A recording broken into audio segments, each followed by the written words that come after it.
Okay, let's start. I am going to explain about structured query language SQL.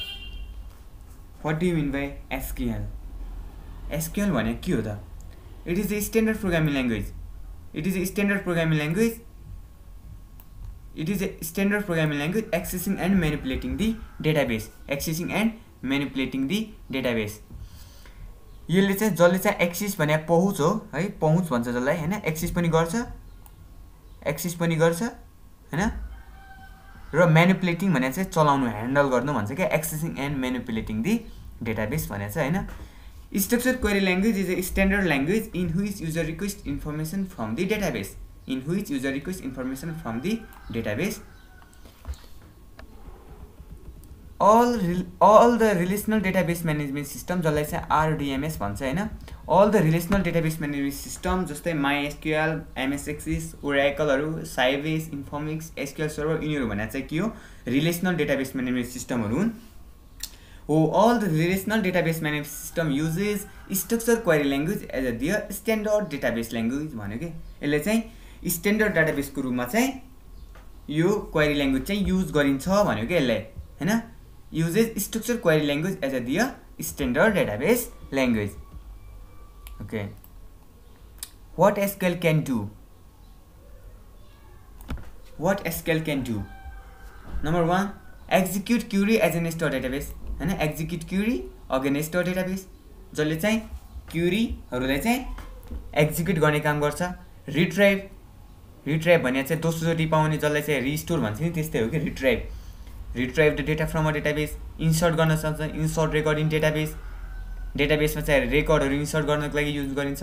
Update record in database हैन, delete record in database, create new database हैन, नयाँ database create गर्नको लागि create new table in database, create new producers in a database, create view in database, यिनीहरुको लागि चाहिँ SQL चाहिँ use हुन्छ.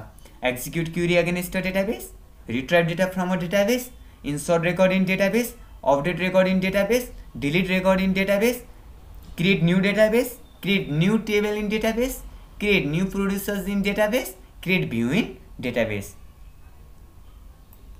Okay. SQL command हरु. SQL command भने चाहिँ के हो? Data definition language, DDL भन्छ जसलाई हैन. यिनीहरु 5वटा कमान्ड छ कि 4वटा कमान्ड छ हैन. DDL data definition language हैन. DDL भने चाहिँ के हो त? DDL भनेको चाहिँ data definition language, data manipulation language DML हैन, data manipulation language, data control language, transmission control language TCL, data control language हैन. यिनीहरु भने चाहिँ के हो? SQL स्टेटमेन्टहरु हुन् के, SQL स्टेटमेन्ट्स. SQL कमान्डहरु हुन् यिनीहरु भनेको data definition language, DDL, DML, DCL and TCL and constants भन्ने हुन्छ एउटा है, जसलाई चाहिँ कन्स्टेन्ट भन्ने हुन्छ. SQL कमान्डमा data definition language, data definition language भने के त? डेटा डेफिनेसन ल्याङ्ग्वेज भने चाहिँ पहिला यो मेरो माउसको चाहिँ काम छैन यता है. ओके. डेटा डेफिनेसन ल्याङ्ग्वेज भने डेटा डेफिनेसन ल्याङ्ग्वेजमा के स्टेटमेन्टहरु युज हुन्छ? क्रिएट, अल्टर, ड्रप, टंकेट, रिनेम, यिनीहरु भने चाहिँ डेटा डेफिनेसन ल्याङ्ग्वेज जसले चाहिँ डेटाहरुको लागि डिफाइन गर्छ के हैन. DDL भन्ने युज हुन्छ. त्यसपछि DML भन्ने चाहिँ डेटा म्यानिपुलेसन ल्याङ्ग्वेज. DML मा चाहिँ सिलेक्ट, इन्सर्ट, अपडेट हैन, डिलिट, यिनीहरु भने चाहिँ के हो? डेटा म्यानिपुलेसन ल्याङ्ग्वेज DML हैन. त्यसपछि data control language DCL statement भने चाहिँ यिनीहरु ग्रान्ट, ड्यानी, यिनीहरु भने चाहिँ के हो? Data control language. अनि ट्रान्समिसन कन्ट्रोल ल्याङ्ग्वेज TCL कमान्डहरु भने चाहिँ कमिटहरु, सेभ पोइन्टहरु, यिनीहरु भने चाहिँ के? Transmission control language.